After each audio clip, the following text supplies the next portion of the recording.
Acara ini dipersembahkan oleh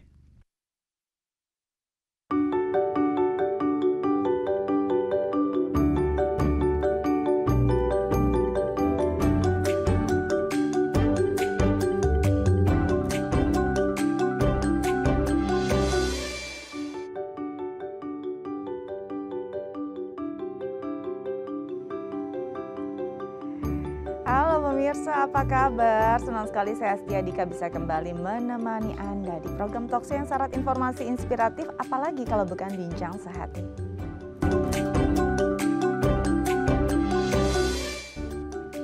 Ya pemirsa, bincang sehati, hipertensi ini adalah kondisi kesehatan yang mengganggu banyak orang gitu ya, terutama di Indonesia, dan bahkan sudah mulai banyak sekali nih, mayoritas umur 30-an ke atas nih sudah terkena hipertensi. Gejalanya apa aja sih? Sakit kepala, jantung berdebar-debar, mudah lelah, dan kadang-kadang gejala-gejala ini tidak benar-benar dirasakan, tidak benar-benar diperhatikan gitu oleh banyak orang, dan akhirnya menjadi silent killer. Nah, ini yang harus kita waspadai. Karena itu hari ini kita akan berbincang tentang bagaimana mengenali hipertensi dan cara mengatasinya. Nah, bagi pemirsa sendiri yang memang masyarakat atau teman-teman kita atau pasien yang sudah merasakan hipertensi memang harus mengonsumsi obat setiap hari gitu ya. Dan obatnya sendiri terdiri dari obat paten dan juga obat generik yang punya tingkat efektivitas dan keamanan yang sama. Nah, HJ generik produksi dari PT Hex Farm Jaya merupakan salah satu obat generik untuk hipertensi dengan kemasan yang khas berwarna biru yang dapat Anda temukan di apotik-apotik di sekitar Anda. Jadi memang sudah sangat mudah untuk ditemukan dan dijual di apotik-apotik terdekat dari rumah Anda. Jangan sampai ketinggalan karena memang hipertensi ini memerlukan obat ini setiap hari. Nah, untuk membahasnya sudah hadir bersama saya di studio ada Dr. Della Sulamita, dokter umum dan praktisi kesehatan yang akan mengupas tuntas tentang hipertensi. Langsung kita sapa dokter kita hari ini.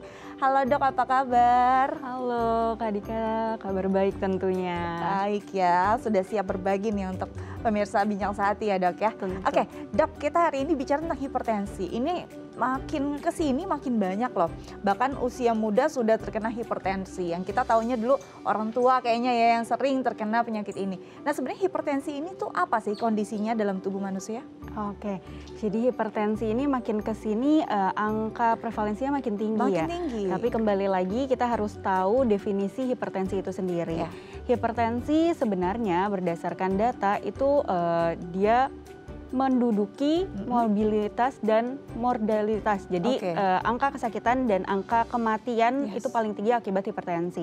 Kita bilang hipertensi itu ketika seseorang tekanan darahnya ketika kita cek itu melebihi sama dengan 140 mm air raksa. Itu untuk tekanan atasnya, untuk tekanan bawahnya atau kita bilang tekanan diastoliknya itu melebihi sama dengan 90 mmHg. Nah, itu baru kita bilang seseorang terkena hipertensi. Nah, kadang-kadang ya mungkin kalau kita mungkin cek gitu ya dalam kondisi-kondisi tertentu kan kita suka mungkin dalam kondisi sedang panik atau tegang memang sampai di titik itu. Apa yang bisa membedakan seseorang yang memang hipertensi dengan orang yang memang tensinya tiba-tiba tinggi? Oke, betul sekali Kak Dika, karena memang orang yang stres biasanya tensinya akan tinggi. Orang yang ketakutan termasuk ada yang dinamakan white collar hipertensi. Jadi ketika dia diperiksa oleh dokter, ketemu dokter tensinya langsung tinggi. Padahal di rumah itu biasa saja. Biasa aja tadinya. Betul. Nah, makanya kita harus menegakkan diagnosa itu dari beberapa kali pemeriksaan. Ada standar-standar khusus yang harus diterapkan sebelum kita mengatakan seseorang itu mengalami hipertensi. Jadi biasanya ketika pasien datang ke dokter dan mau dilakukan pengecekan tensi, itu pasien harus dalam keadaan duduk terlebih dahulu selama kurang lebih 5 menit. Jadi nggak habis jalan dari parkiran, terus kita tensi langsung. Jadi duduk dulu kurang lebih 5 menit, kemudian hindari untuk berolahraga, merokok, termasuk berolahraga, minum kopi, itu selama kurang lebih 30 menit sebelumnya. Sebelum ukur tensi sebelum tadi ya? mengukur tensi. Kemudian ketika dilakukan pengukuran tensi, itu pasien tidak boleh berbicara. Jadi jangan malah mengobrol dengan nakesnya dan lainnya. Kemudian posisi untuk pengukuran tekanan darah biasanya dalam posisi duduk dengan pengukuran tangan itu sejajar dengan jantung. Oke. Nah, itu adalah pemeriksaan yang baik. Kemudian baru kita lakukan pemeriksaan dan didapatkan angka tekanan darah sistolik dan diastoliknya. Nah, tidak langsung kita gunakan sebagai diagnosa hipertensi karena biasanya kita harus mengukur 2 kali dulu dengan selang waktu kurang lebih 1 hingga 2 menit. Jadi kita tunggu 1 hingga 2 menit, kemudian kita ukur lagi, kita dapatkan nilai angka tekanan darahnya. Kemudian tidak hanya 1 kali pemeriksaan, disarankannya adalah lebih dari 2 kali. Apabila dari 2 kali kedatangan ternyata tekanan darahnya selalu tinggi, itu bisa kita katakan pasien itu mengalami hipertensi. Baik, jadi memang harus ada SOP-nya gitu ya saat mengukur tensi, tidak bisa langsung gitu ya. Karena kadang-kadang panik, takut, cemas, apalagi kadang-kadang ada beberapa orang yang kalau ke dokter tuh fobia gitu ya, langsung deg-degan gitu ya, takut kenapa-napa. Ini juga tidak bisa langsung didiagnosa sebagai hipertensi karena memang perlu beberapa waktu untuk bisa melihat apakah ini berlangsung secara kontinu gitu ya. Nah, hipertensi sendiri kan ada yang primer dan sekunder. Nah, ini kondisinya seperti apa sih, Dok? Oke, jadi berdasarkan klasifikasinya sebenarnya hipertensi kita bagi menjadi 2, Kak Dika. Ada yang primer dan sekunder. Yang primer kita sebut sebagai hipertensi esensial nama lainnya. Jadi hipertensi yang memang tidak disebabkan oleh penyakit lainnya. Jadi dia berdiri tunggal. Inilah bentuk hipertensi yang paling sering ditemukan pada pasien-pasien, sekitar 90% pasien ini adalah hipertensi primer. Dan kebanyakan ini yang berbahaya karena hipertensi primer esensial ini tidak ada gejala lainnya. Jadi ya udah ketika kita cek tekanan darahnya itu tinggi. Ini yang primer. Kemudian yang kedua, hipertensi non esensial atau kita bilang sekunder, ini adalah hipertensi yang disebabkan oleh penyakit lainnya. Umumnya penyakit lainnya paling banyak adalah masalah jantung, masalah hormonal, kemudian masalah vaskular yang bisa menyebabkan tekanan darah menjadi tinggi, seperti itu. Baik, jadi primer ini adalah kondisi yang berdiri tunggal sebagai hipertensi dan ini terus berlangsung gitu ya. Betul. Nah, kalau yang lain, yang sekunder ini memang disebabkan oleh penyakit yang lain gitu. Nah, kalau bicara tentang yang primer sendiri dengan yang sekunder, apakah penerapannya atau treatment yang diberikan berbeda nggak, Dok? Untuk treatmentnya tentu berbeda, Kak Dika, karena kalau untuk yang primer kita langsung menterapi atau pilarnya terapi adalah untuk hipertensinya. Jadi mulai dari gaya hidup, obat-obatan dan lainnya. Sementara kalau sekunder kita tidak hanya mengobati hipertensinya, melainkan kita harus mengobati masalah Penyakit utamanya juga betul. Ya? Jadi inti penyakitnya kita obati terlebih dahulu. Misalnya penyakitnya adalah ginjal yang menyebabkan tekanan darahnya tinggi. Ketika masalah ginjalnya kita obati, umumnya hipertensinya gejalanya juga akan berkurang seperti itu. Nah, Dok, kalau tadi yang dokter bilang sendiri bahwa hipertensi yang berdiri sendiri ini kadang-kadang sulit ya dideteksi juga. Kadang-kadang mungkin semua orang, iya saya biasa tensinya emang tinggi gitu. Terus saya nggak kenapa-napa kok, badan saya oke-oke aja kok, tiba-tiba plak gitu ya. Dia pingsan, dia apapun dalam kondisi yang sudah parah. Memang seperti itu ya, kadang-kadang menjadi silent killer juga ya si hipertensi ini ya? Betul sekali, jadi memang dinamakan silent killer ya, karena memang tidak ada gejalanya, terutama yang esensial. Pasien tidak ada gejala sama sekali, merasa sehat, baik-baik saja ketika ditensi di tenaga kesehatan atau mungkin datang ke mall ngecek tensi tinggi 150, tapi tetap denial, saya nggak kenapa-napa. Nah, ini tetap harus diterapi karena memang kebanyakan tidak ada gejala. Jangan sampai muncul gejalanya itu ketika sudah ada komplikasinya seperti jantung, stroke, kemudian masalah ginjal dan lainnya. Nah, biasanya kalau sudah ada gejala nih, yang jantung berdebar-debar, sakit kepala, ini biasanya dalam kondisi seperti apa untuk orang yang memang sudah memiliki riwayat hipertensi primer yang dia tidak rasakan tadinya, kok tiba-tiba udah mulai jantung debar-debar. Apakah ini sudah di titik, sudah cukup yang misalnya stadium sudah lanjut gitu? Jadi bisa saja seseorang dalam keadaan kurang fit. Lelah gitu ya? Lelah, makanya gejalanya itu sudah mulai muncul seperti sakit kepala, nyeri tengkuk dan lainnya. Bisa juga keadaannya fit, tapi memang dia sudah bertahun-tahun ternyata dia hipertensi tidak terdeteksi, sehingga sudah menyebabkan komplikasi lainnya, misalnya pusing, pandangannya kok jadi buram, itu sudah komplikasi ke arah mata. Kemudian kencingnya jadi susah, kemudian tidak enak pinggangnya. Nah itu sudah komplikasi ke arah ginjal gitu.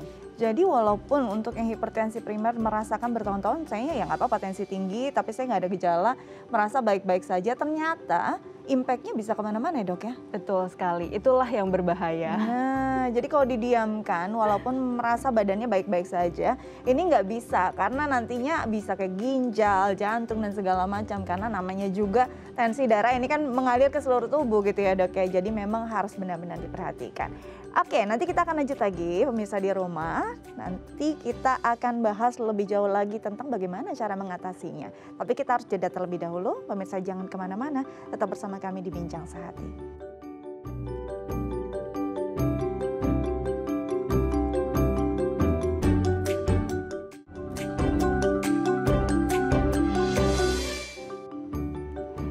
Ya pemirsa, kembali lagi bersama kami di Bincang Sehati, masih membahas tentang hipertensi nih. Nah pemirsa di rumah yang mungkin punya pertanyaan terkait tema kita hari ini bisa menelpon kami di 021 290 32644 atau DM ke Instagram kami di @theifamily. Kita lanjut lagi bersama dokter kita. Nah dok, kalau hipertensi ini berarti masuk dalam penyakit kronis atau akut? Oke, jadi hipertensi ini lebih dikategorikan sebagai penyakit yang kronis atau perjalanannya panjang. Jadi ya? mulai dari faktor resiko yang ada sampai dia terdiagnosa hipertensi, pengobatan dan lainnya itu kita golongkan sebagai kronis. Nah berarti karena pengobatannya panjang memang ada obat yang akan dikonsumsi dalam jangka panjang.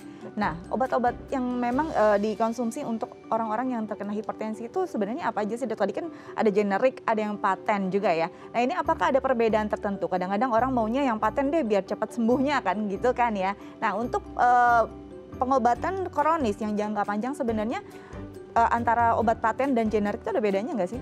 Oke, jadi banyak pasien yang biasa tanya ya, apa bedanya paten dan generik selain dari segi harga ya. Jadi sebenarnya di dalam obat itu ada yang dinamakan zat aktif. Selama zat aktifnya sama, ada suatu obat di zat aktif patennya namanya A, kemudian yang generik namanya juga A ya, paten nama zat aktifnya itu sebenarnya sama saja ya. Jadi tidak ada yang membedakan kecuali memang komposisinya berbeda.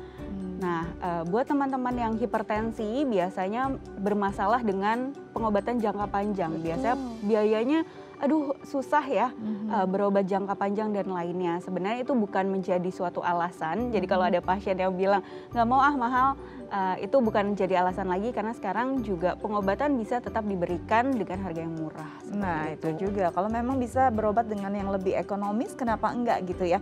Jadi bisa berobatnya lebih teratur karena memang efektivitas dan juga kondisinya keamanan ini sama aja mau yang paten ataupun yang generik. Nah dok, kalau kita bicara tentang penyakit kronis ini berarti kan minum obat setiap hari gitu ya.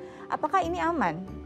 Oke, tentu aman karena memang dokter yang memberikan juga sudah melalui pertimbangan khusus ya. Jadi seorang dokter memberikan obat, meresepkan obat itu sudah dipertimbangkan. Malah yang berbahaya adalah apabila kita tidak minum dalam jangka panjang. Ya, jadi selama kita kontrol terus ke dokter, jadi tidak asal-asalan. Misalnya kontrolnya setahun sekali, minum obatnya dilanjutin, terus itu ya tetap berbahaya. Jadi tetap kontrol selama dokter menyarankan untuk meneruskan obatnya, itu tetap aman. Malah kalau kita menstop obatnya sendiri dan tekanan darahnya tidak terkontrol, ini malah yang lebih berbahaya. Oke, malah jadi merusak banyak fungsi organ yang lain ya ketika kita nggak minum obat dan karena kondisinya jadi nggak terkontrol gitu. Nah, berarti kalau bicara tentang penyakit kronis jangka panjang bisa sembuh nggak sih hipertensi ini? Oke, banyak pertanyaan ya terkait dengan sembuh atau tidak. Soalnya sampai kapan dia harus minum obat? Betul ya kan? sekali. Sebenarnya hipertensi kebanyakan kita golongkan sebagai tidak bisa sembuh tapi bisa dikontrol ya. Jadi bukan berarti suatu diagnosa, wah diagnosa mati nih karena tidak bisa disembuhkan. Tapi tetap bisa dikontrol selama gaya hidupnya baik, selama obat-obatannya rutin dan dokter mengontrolnya dengan baik, bisa kok suatu saat obat itu di stop, itu tetap bisa. gitu. Oke. Jadi bisa remisi lah gitu ya. Betul. Istilahnya walaupun ini tidak bisa sembuh, tapi setidaknya kualitas hidupnya bisa membaik ketika memang treatmentnya baik gitu ya. Oke, jadi memang jangan sampai lupa nih teman-teman di rumah atau pemirsa di rumah yang memang sudah terkena hipertensi. Ini bukan diagnosa mati yang kayaknya hidup berakhir gitu ya Dok ya. Enggak juga, karena sebenarnya obat-obatannya sudah mudah sekali didapatkan dan ini pengobatannya juga nggak mahal lagi karena ada yang generik.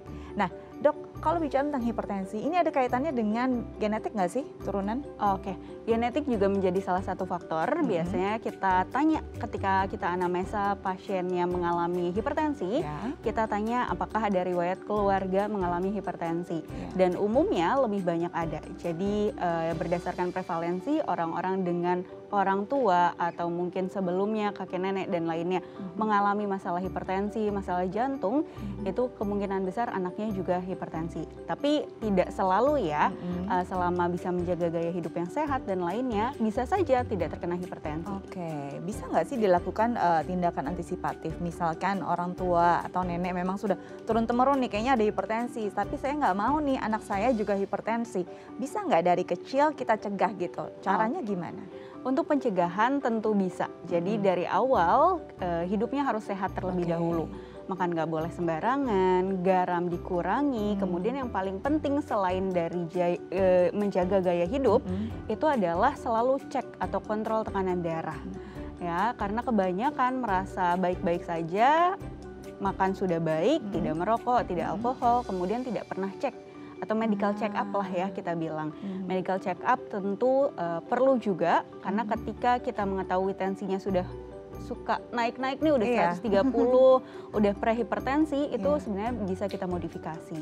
Baik, nah kalau bicara tentang ngecek nih, ini kan kadang-kadang ada yang memang over gitu ya, tiap hari ngecek gitu ya, saking takutnya gitu. Nah, tapi kadang-kadang jadi kepikiran, naik dikit aja udah kepikiran gitu, walaupun saya udah minum obat padahal. Tapi kalau misalnya ada juga orang yang males banget ngecek gitu. Nah sebenarnya idealnya untuk pasien hipertensi, cek tekanan darah ini dengan jangka waktu berapa lama? Oke, sebenarnya ideal itu adalah 1 kali per bulan. 1 kali per bulan. Terutama pada pasien-pasien yang memang tidak memiliki alat tensi di rumah.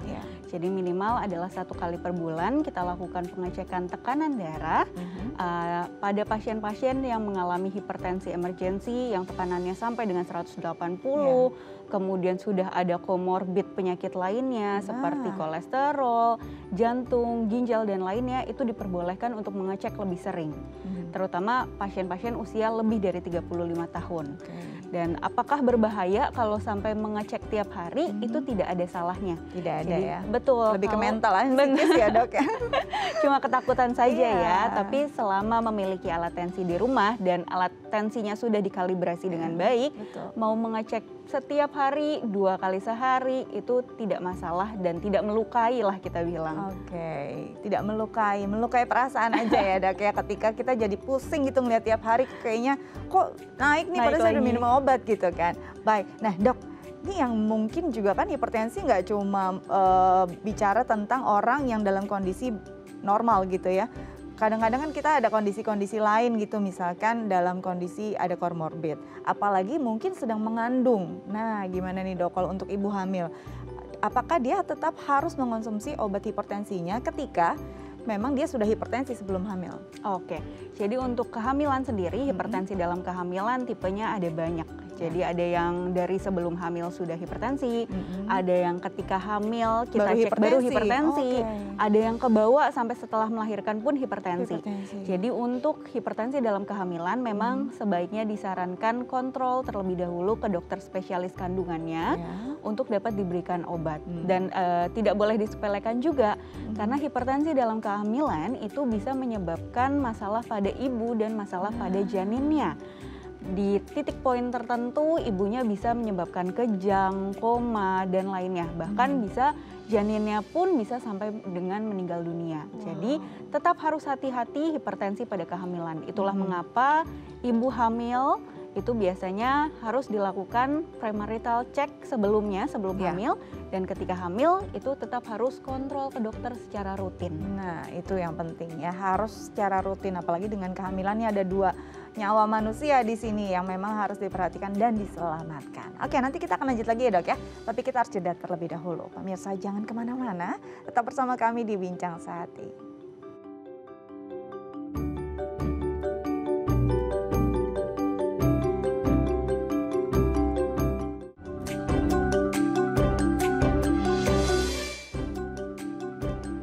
Ya, pemirsa kembali lagi bersama kami di Bincang Sehati, masih membahas tentang hipertensi. Nah, bagi pemirsa di rumah yang mungkin punya pertanyaan terkait tema kita hari ini, bisa menelpon kami di 021 290 32644 atau DM ke Instagram kami di @daifamily. Oke, kita lanjut lagi, kita bahas tentang hipertensi ya. Nah, dok, bicara tentang hipertensi nih, apakah ada kaitannya dengan gender? Jadi mungkin gender perempuan atau laki-laki punya potensi lebih besarkah tentang hipertensi ini? Oke, jadi tentu ada gender-gender tertentu seperti perempuan itu angka hipertensinya lebih tinggi dibanding laki-laki. Oke, perempuan justru ya? Betul, biasanya berkaitan dengan hormonal wanita. Entah itu sedang hamil, melahirkan, kemudian pada kondisi-kondisi menopause itu resiko untuk terjadinya hipertensi itu lebih tinggi. Tapi bukan berarti laki-laki bebas gitu ya. Betul. Oke, jadi justru perempuan lebih berpotensi ya. Kadang-kadang kita lebih sering lihatnya kayaknya laki-laki yang hipertensi gitu, padahal ternyata perempuan. Mungkin ibu-ibu strong gitu ya, nggak merasakan gejala-gejalanya. Nah, kalau sudah hipertensi nih dok, biasanya apa sih yang makanan yang perlu dihindari? Ini berkaitan sekali nggak sih dengan asupan makanan yang bisa membuat hipertensinya jadinya memburuk gitu? Oke, tentu ada dari makanan, harus dikontrol. Pertama adalah dari gaya hidup, salah satunya makanan. Pertama, konsumsi lebih banyak buah dan sayur. Buah dan itu sayur yang disarankan. penting ya? Betul, itu penting sekali. Vitamin dari sana, kemudian nutrisi paling banyak adalah dari buah dan sayur. Kedua, hindari garam nih, karena garam berkaitan sekali dengan hipertensi. Bukan berarti tidak boleh makan garam sama sekali, ya? tapi boleh hanya saja dibatasi sekitar 1 sendok teh per harinya. Per hari itu ya? Betul, per hari. Untuk semua makan Untuk siang, pagi, malam gitu ya? Betul. Jadi kalau memang di keluarga sukanya asin-asin tapi nggak ada yang hipertensi, coba dari awal masaknya dipisahkan. Ya, dipisahkan dari awal. Jadi ketika makanan itu kurang asin, jadi kita bisa mengukur sendiri nih garam yang kita sudah makan kira-kira berapa. Termasuk makanan-makanan kemasan. Nah, makanan kemasan ini biasanya tinggi garam nih ya? Betul, tidak terkontrol, tinggi garam, asin ya. Walaupun rasanya kurang begitu asin, manis gitu ya? juga ternyata kita cek natriumnya itu tinggi sekali. Jadi garam itu harus dikurangi. Kemudian dari makanan daging merah, sebenarnya banyak yang bilang perlu atau tidak daging merah. Daging merah ini sebenarnya sumber protein. Tapi perlu diketahui bahwa kembali lagi protein yang bisa kita dapat itu ada protein hewani dan nabati. Masalahnya adalah kebanyakan daging merah diolah dengan cara yang salah. Jadi dimasak dengan santan, pengolahannya bisa sampai 2-3 kali. Makin lama atau makin 3 hari makin enak karena rasanya makin sedap. Nah, itu yang salah. Jadi terlalu banyak lemak di dalamnya, pengolahan yang salah itu bisa juga menyebabkan peningkatan tekanan darah. Itu dia. Jadi memang sebaiknya lebih baik mungkin bervegetarian ya. Ini mungkin juga bagus untuk teman-teman atau pasien yang sudah terkena hipertensi. Oke. Kita ada penelpon sepertinya dok ya, kita coba sapa dulu. Halo. Halo, selamat pagi. Pagi, dengan siapa di mana Pak?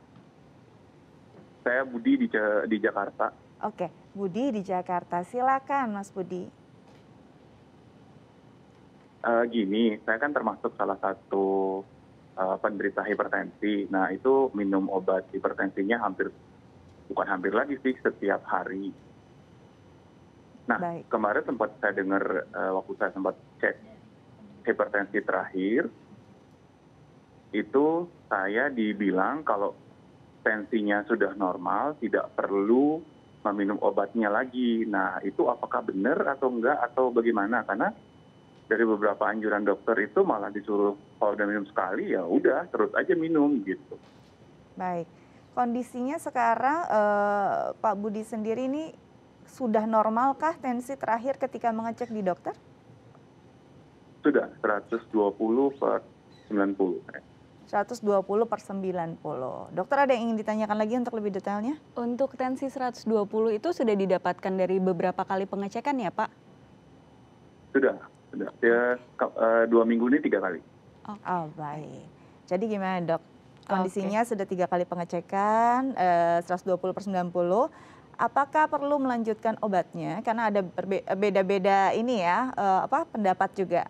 Menurut dokter gimana? Baik, kalau dilihat dari cerita Pak Budi tadi, sebenarnya Pak Budi termasuk yang rutin kontrol ya, karena selalu minum obat dan lainnya. Selama sudah berdasarkan rekomendasi dokter, karena dokter yang merawat biasanya sudah mengecek nih, selama beberapa bulan ini, sudah tahu riwayatnya tensinya, juga ya? Betul, riwayatnya sudah tahu dan udah 3 kali pengecekan ini selalu 120. Mungkin pola makannya juga sudah dijaga dan lainnya. Jadi mau dicoba, biasanya dosis, kalau apabila memang Pak Budi dosisnya awalnya tinggi sekali, umumnya dosisnya direndahkan terlebih dahulu. Tapi kalau sudah di dosis dasar, boleh saja dokter menyetop obatnya sambil tetap diobservasi. Jadi yang penting observasinya, bisa nggak keadaan di stop obatnya? Bisa, ya. Seperti kondisi Pak Budi. Tapi ketika di stop obatnya tetap harus kontrol, karena kita mau lihat apakah ketika kita stop tensinya akan naik lagi. Kalau tidak, boleh kita lanjutkan pemeriksaannya, bisa jadi 6 bulan sekali, 1 tahun sekali, dengan tetap menjaga gaya hidup yang sehat.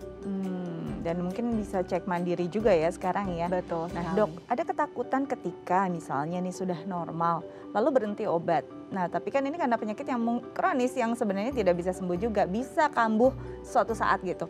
Terus tiba-tiba kambuh akhirnya harus minum dosis yang lebih tinggi. Apakah benar kayak gitu? Karena banyak yang takut tuh karena itu gitu. Tidak sih sebenarnya, kembali lagi tergantung dari pasien dan tensinya.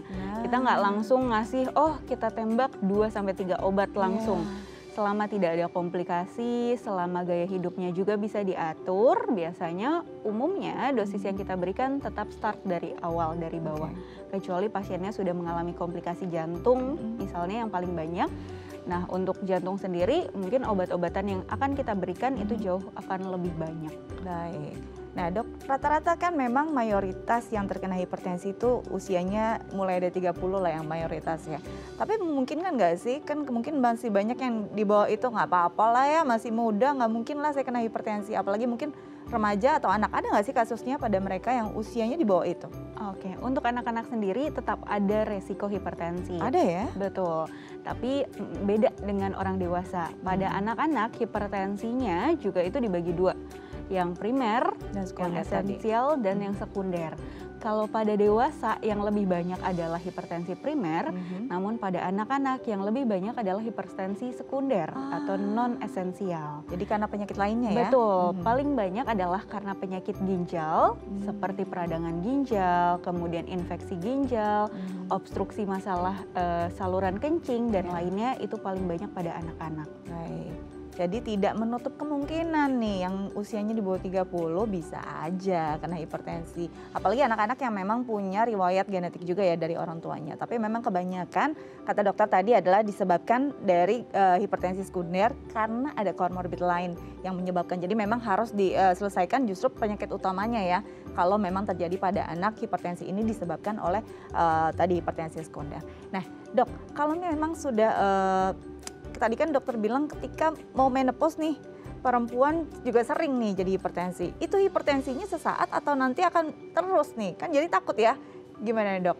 Oke, untuk gejala pada pasien-pasien menopause, memang gejala yang dialami itu banyak sekali. Mulai dari hot flush ya, merasa panas, kemudian kulitnya menjadi lebih kering, lebih mood instability, moodnya suka marah, dan salah satunya adalah peningkatan tekanan darah. Nah, peningkatan tekanan darah apakah bisa jadi permanen? Tetap bisa. Ya, jadi makanya itu kita harus cek karena masalah dari hormonal. Nah, selama kita bilang menopause itu di awal-awal ketika 1 tahun pasien itu tidak menstruasi sama sekali. Jadi setelah melewati masa itu biasanya umumnya gejalanya sudah bisa diadaptasi dengan baik. Gitu. Jadi kita harus cek 1 tahun pertama, kita tetap lihat terlebih dahulu tensinya bagaimana. Apabila memang sudah membaik, biasanya ini kan berarti hipertensi yang disebabkan oleh hormonal ya. Hormonalnya sudah membaik, hipertensinya sudah hilang atau sudah membaik, biasanya hanya diperbaiki dari gaya hidupnya saja. Oke, jadi memang karena sifatnya karena ada situasional ya, bisa menetap panjang gitu istilahnya urusannya ya. Bisa juga memang setelah hormonalnya lebih stabil, ini bisa hilang dengan sendirinya. Nah balik lagi berarti kalau dalam kondisi itu gaya hidupnya harus benar-benar diperhatikan ya dok. Bisa nggak sih ini terjadi ketika pola hidup kita nggak sehat? Misalnya nih tidurnya kurang, lalu jarang olahraga, gimana tuh dok? Bisa, sangat bisa, karena itu merupakan salah satu faktor gaya hidup. Nah, Akhir-akhir ini prevalensi dari hipertensi semakin meningkat, oke. masuk ke usia-usia muda, itu adalah karena gaya hidup kita yang kurang baik. Terlebih COVID-19, orang-orang WFH, betul. tidak pernah olahraga dan lainnya. Nah, makanya gaya hidup itu harus diperhatikan mulai dari olahraga, minimal olahraga ringan seperti jalan, minimal adalah 3 km per hari atau 15-30 menit lah per hari. Itu bisa kita jalan mungkin dari kantor ke area stasiun atau apabila yang membawa mobil dan lainnya bisa mungkin jalan pagi atau sore hari. Kemudian selain dari gaya hidup olahraga atau aktivitas fisik, teman-teman juga bisa menghindari yang namanya rokok dan alkohol. Nah, itu dia ya dok ya. Betul, sama Baik. tidur teratur itu juga penting sekali. Jadi penting sekali menjaga pola hidup, apalagi mungkin teman-teman yang menggunakan kereta gitu ya, ini kan bisa sambil jalan ya. Tapi percuma juga kalau misalnya sambil jalan tapi tetap merokok, minum alkohol sama aja. Oke, ini sepertinya ada penelpon ya dok, kayaknya banyak juga nih yang punya masalah tentang hipertensi. Kita coba sapa dulu. Halo, dengan siapa? Ini dengan Ibu Siti. Halo, dengan siapa di mana? Halo. Halo, ini dengan Ibu Siti. Iya, di mana Ibu? Ini apa mau tanya? Iya. Bapaknya kena ini infeksi paru-paru, itu solusinya dari mana ya dokter? Infeksi paru-paru. Lalu? Iya. Oke. Apakah ada kaitannya dengan hipertensi Ibu atau mungkin ada tekanan darah yang cukup tinggi selama ini Ibu atau Bapak yang mengalami kondisi infeksi paru? Bapaknya. Bapaknya. Apakah ada kondisi-kondisi yang mengarah pada hipertensi atau tekanan darah yang cukup tinggi ketika pengobatan dari infeksi paru tadi Ibu?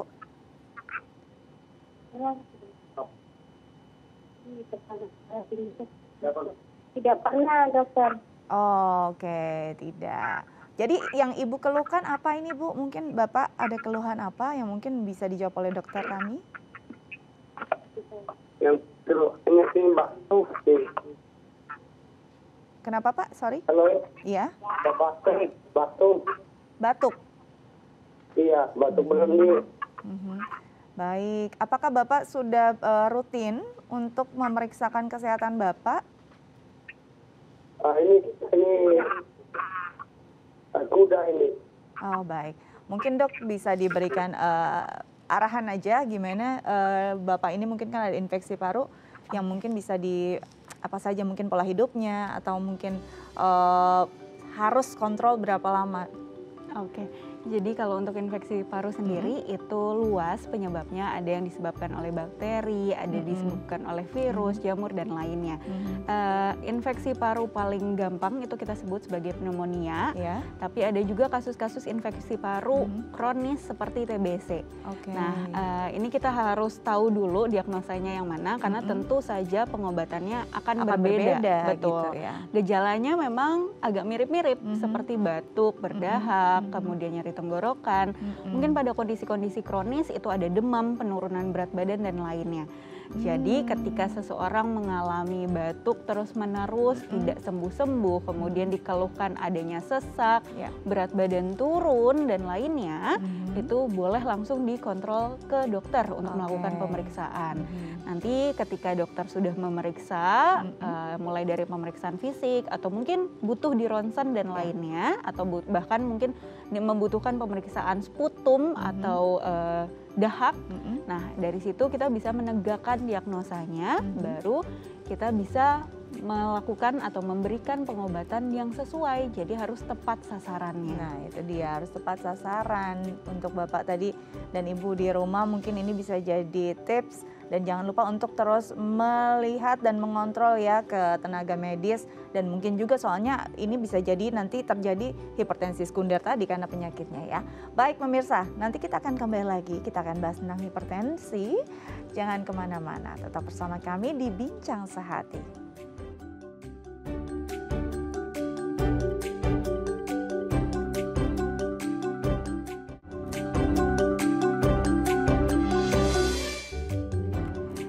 Pemirsa, kembali lagi bersama kami di Bincang Sehati, masih membahas tentang hipertensi gitu ya. Nah, bagi pemirsa di rumah yang mungkin punya pengalaman tentang hipertensi atau mungkin keluarganya atau sedang mengidap hipertensi, bisa menelpon kami untuk berbincang dengan dokter kami di 021 290 32644 atau DM ke Instagram kami di @daifamily. Oke, kita lanjut lagi dengan dokter kita. Dok, yang paling ditakuti ketika seseorang hipertensi adalah dia akhirnya endingnya stroke. Sejauh mana sih sebenarnya hipertensi ini punya potensi ke arah stroke? Oke, jadi ini stroke ini merupakan salah satu komplikasi dari hipertensi. Komplikasi beda-beda, ada yang menyerang ginjal, ada yang menyerang jantung, ada salah satunya adalah menyerang pembuluh darah otak yang menyebabkan stroke. Umumnya stroke yang disebabkan bisa stroke yang sifatnya adalah perdarahan atau penyumbatan. Nah, tekanan darah yang tinggi dan misalnya dibarengi dengan komorbid seperti dislipidemia atau kolesterol yang tinggi, itu salah satunya bisa menyebabkan penyumbatan di area otak. Kemudian setelah kita bayangkan seperti selang ya, selang yang kecil, kemudian ada plak di dalamnya, menjadi lebih sempit, sementara tekanan darah kita memompa lebih kencang lagi. Ya, jadi kita maksimalkan pompanya. Jadi suatu saat bisa saja dia menjadi pecah, apalagi apabila vaskularnya itu tidak baik. Nah, inilah mengapa hipertensi salah satu komplikasi akhirnya adalah stroke. Oke, dan ini memang sangat berbahaya juga ya dok ya kalau kita lihat, dan ini juga banyak sekali masih muda sekarang juga stroke, baru saja juga terjadi ya. Salah satu tokoh yang kita kagumi juga, Reza Gunawan, ini meninggal karena stroke tadi. Nah, kalau bicara tentang kondisi yang akhirnya membahayakan gitu ya, sejauh mana hipertensi ini, apakah ketika memang sudah diobati potensi komplikasi dengan penyakit yang lain ini akan benar-benar turun? Ketika sudah diobati, tensi sudah dikontrol, tentu angka komplikasi tentu akan turun drastis ya. Jadi kemungkinan komplikasi itu sangat kecil sekali. Komplikasi itu bisa terjadi apabila tekanan darah kita tinggi terus-menerus. Jadi tekanan darahnya, selangnya mengalir terus kencang sehingga menyebabkan kerusakan organ akhir, ginjal, jantung, dan lainnya. Kalau tekanan darahnya sudah normal, alirannya baik, itu sebenarnya komplikasi bisa kita hindari. Baik, dok, kan pastinya kondisi fisik tidak bisa lepas juga dari kondisi psikis. Mungkin nggak sih orang yang memang punya beban pikiran yang cukup berat gitu ya, bahkan stres, burnout, apalagi depresi gitu, akhirnya mengarah juga pada si hipertensi tadi? Bisa, karena stres ini sebenarnya salah satu bibit yang bisa menyebabkan berbagai penyakit ya. Karena ketika dalam kondisi stres, biasanya imunitas kita akan turun, kemudian tensi kita juga akan naik karena ada rasa cemas, tadi ya, panik, cemas, takut ya, palpitasi atau deg-degan untuk pasiennya, itu bisa menyebabkan adanya tekanan darah. Cemas yang berkepanjangan, stres yang berkepanjangan biasanya juga akan merubah gaya hidup seseorang. Yang awalnya tadinya sehat, ceria, lama-lama sosialnya menjadi kurang baik, kemudian pola makannya kurang baik, menyendiri, sukanya di kamar, tidak ada aktivitas fisik, makannya sembarangan. Nah, hal inilah yang bisa mencetuskan hipertensi pada orang-orang dengan stres. Nah, hipertensi pada orang stres sendiri nih, orang stres ya kesannya ribet ya dok ya, paling tidak orang dengan beban pikiran yang cukup berat gitu akhirnya membuat dia stres.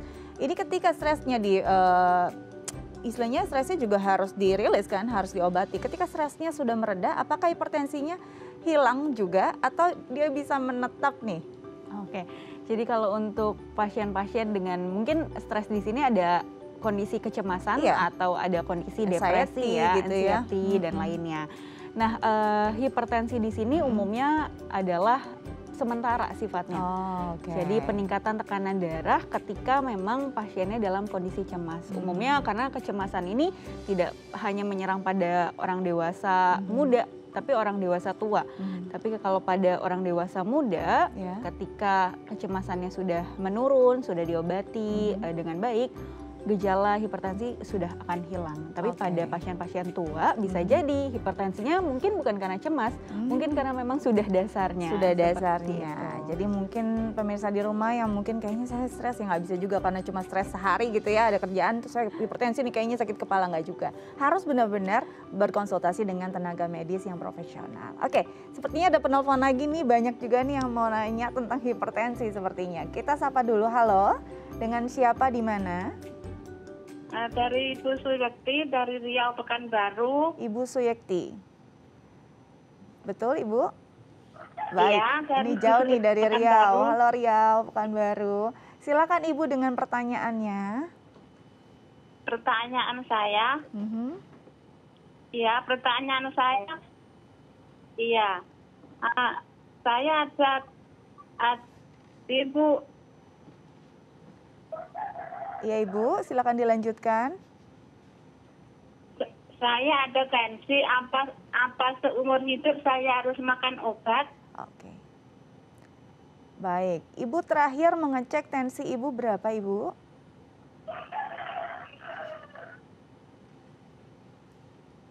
Ibu Suyekti bisa mendengar suara saya dengan jelas?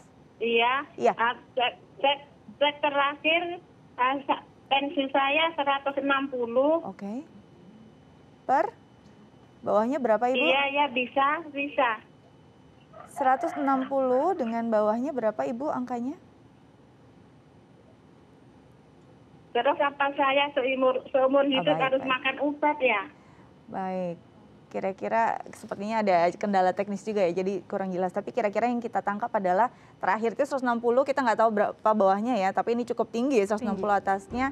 Dan ini Ibu Suyekti sendiri menanyakan apakah dia harus minum obat terus dengan kondisi 160 tadi, gimana nih Dok? Oke, untuk kondisi 160 sebenarnya kita belum tahu ya, Ya. Ibu Suyekti sudah berapa lama nih didiagnosa Ya. hipertensi. Bisa saja baru 1 kali atau yang lainnya. Kita anggap saja bahwa Bu Suyekti ini memang sudah melakukan pengobatan dalam jangka waktu yang panjang. Cukup panjang ya. Betul.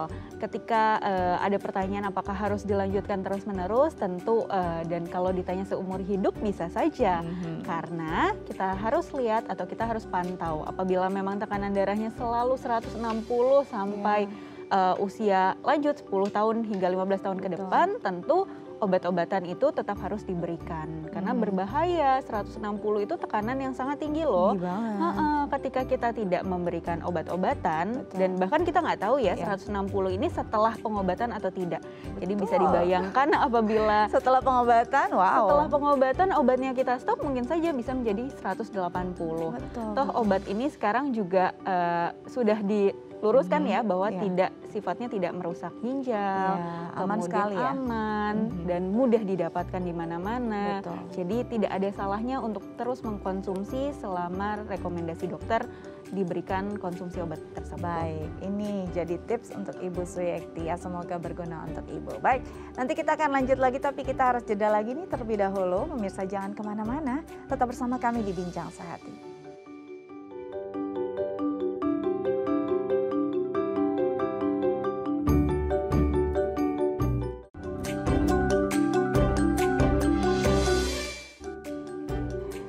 Baik pemirsa, kembali lagi bersama kami di Bincang Sehati. Tadi kita juga sudah membahas banyak ya, ternyata memang jangan sampai menyepelekan nih. Jangan sampai kita menyepelekan hipertensi karena impactnya bisa beragam, bahkan bisa merusak juga organ-organ yang lain, bahkan bisa berujung pada kematian. Jadi memang harus benar-benar dari sekarang kita perhatikan. Kalau memang sudah ada anjuran dari dokter untuk mengonsumsi obat secara rutin, mengingat ini adalah penyakit yang kronis, memang harus dilakukan.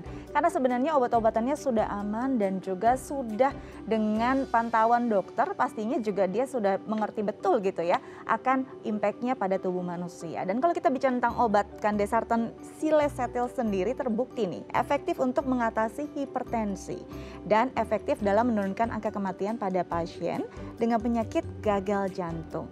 kendalikan tekanan jantung dan aman hingga nyaman. Ini memang penting sekali nih untuk para pasien agar bisa lebih enak gitu badannya. Dan bagi Anda yang sudah harus mengonsumsi obat, mau sehat nggak?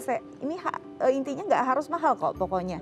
Dan Anda bisa mengonsumsi obat generik. Nah, HJ generik sendiri diproduksi dengan jaminan kualitas dan sudah melewati uji bioekivalensi sehingga memiliki efektivitas setara obat paten.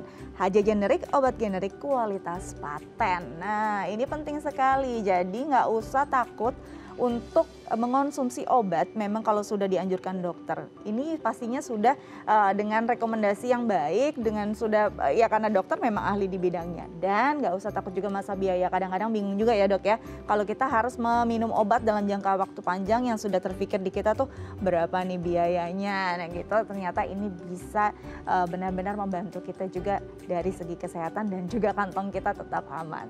Oke dok, ini kalau kita bicara mungkin banyak ya tentang hipertensi. Ini hipertensinya juga beda-beda dari yang memang tadi anak-anak bisa, terus remaja bisa, umur 30 paling banyak karena juga mobilitas tinggi, stres juga tinggi, terus juga gaya hidup berlebihan gitu.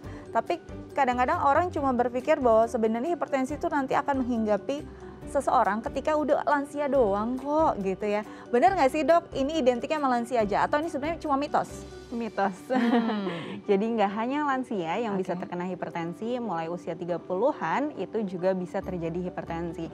Bahkan akhir-akhir ini kita dengar ada usia 30-an yang terkena stroke, penyakit jantung dan lainnya. Itu bisa saja karena hipertensi yang tidak pernah terdeteksi. Jadi jangan selalu sepelekan karena usianya masih muda, karena hipertensi bisa menyerang usia muda. Oke, hipertensi bisa menyerang usia muda, bisa menyerang siapa saja. Dan kalau memang sudah hipertensi, jangan malas minum obat ya dok ya. Betul. Karena memang perlu sekali untuk membuat kualitas hidup Anda lebih baik. Nah, kalau kita bicara tentang hipertensi sendiri, kalau kita memang harus mengontrol tekanan darah nih, ini bisa nggak sih dilakukan juga dengan kegiatan-kegiatan lain? Mungkin ikut dalam kegiatan yang menyenangkan, lalu aktivitas fisik lainnya. Apakah ini sebenarnya bisa membantu juga nih untuk menjaga tekanan darah? Baik, tentu bisa karena mencari kegiatan lain selain bekerja, karena bekerja ini sifatnya adalah repetitif ya. Kembali ke kantor, mengerjakan hal yang sama berulang kali itu akan menyebabkan stres yang tinggi. Kemudian pola hidupnya kurang baik. Nah, boleh mencari kegiatan-kegiatan yang menyenangkan seperti salah satunya hobi atau aktivitas outdoor dan lainnya untuk merasakan adanya perbedaan. Nah, hal inilah yang biasanya membuat hati itu lebih senang. Betul. Ketika hati lebih senang, stres berkurang, nah resiko hipertensi akan sedikit menurun. Terima kasih banyak sudah berbagi bersama kami di Bincang Sehati. Tetap jaga kesehatan ya dok ya, biar bisa terus berbagi. Baik pemirsa di rumah, sekian Bincang Sehati hari ini. Dan saya juga mau mengingatkan nih untuk pemirsa di rumah, jangan lupa untuk mendapatkan tayangan Dai TV yang lebih bersih dan jernih serta canggih. Segera beralih ke TV digital dengan membeli set top box sebelum 2 November 2022. Akhir kata, saya Astia Dika pamit undur diri, sampai jumpa.